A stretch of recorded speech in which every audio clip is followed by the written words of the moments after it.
the last 20 years, I've had two simultaneous career paths, one as a leader on the business stage and the other as an improviser on the stage.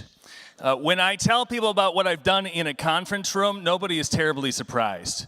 But when I talk about what I do on an improv stage, collaborating with other actors to build stories on the fly, people routinely say something like, I could never do that, I'm not very creative. And I'm always left a little bit puzzled, because we're all born improvisers. As kids, we spend days on end pretending to live in a world beyond our own, where we're capable of communicating and capable of incredible things. But then somewhere along the way, we're told to get real. And somehow we come to believe that if it's not real, it doesn't matter. And we lose track of the very thing that makes us human in the first place. Think about this. Our closest relatives, chimpanzees, just like us, they can use tools, they can communicate. But despite our similarities, they haven't done what we've done. The largest troop of chimps found in the wild tops out at about 100 members. Humans, on the other hand, have learned to organize in movements, nations, communities of thousands or even millions. How? What is our evolutionary advantage? The answer is make-believe. Humans are the only creatures on this planet capable of communicating about things that do not exist. A strategic plan, a budget, a constitution. They're nothing more than make-believe. Works of science fiction, reasonable guesses as to what a version of the future could look like. But those stories, if they're told well enough, can allow hundreds or thousands of humans to collaborate and build something beyond what any one of them could do on their own. All our accomplishments come from make-believe.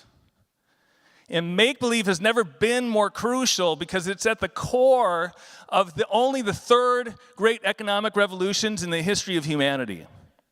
What drives our economic opportunities going through massive changes. The very first economy was the agrarian economy. It lasted 10,000 years while most of us lived on farms. In that world, power and wealth basically rested with those who owned the land. Next came the industrial economy, only a few hundred years ago with the arrival of the steam engine.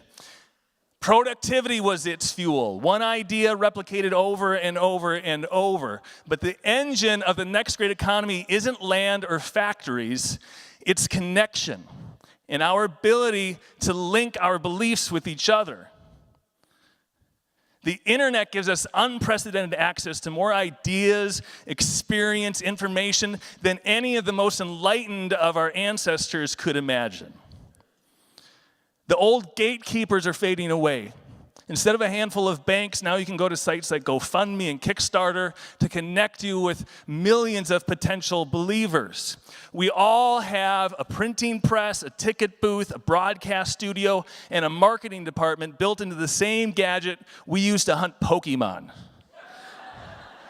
Success in this new world belongs to the improvisers, the creators, the make-believers, those who can see and believe in that which does not exist and lead us to a world we didn't think was possible.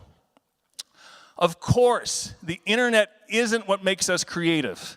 It only expands the reach of our creativity. But regardless of the size of the stage into which we step, we all have that same innate and human capacity to imagine and to create change. Steve Jobs once said, once you discover one simple fact, everything around you that you call life was made up by people who are no smarter than you, and you can change it, you can influence it, you can build other things that other people can use. Once you learn that, you'll never be the same again. When we tell ourselves that creativity belongs to some other department, we let ourselves off the hook. So stop telling me you're not creative. Instead, tell me a story of something better that does not exist yet. Because the most important work you do in your life will not begin with an instruction manual. It will begin with a story of make-believe. The story, the belief you make real for the rest of us. Thank you.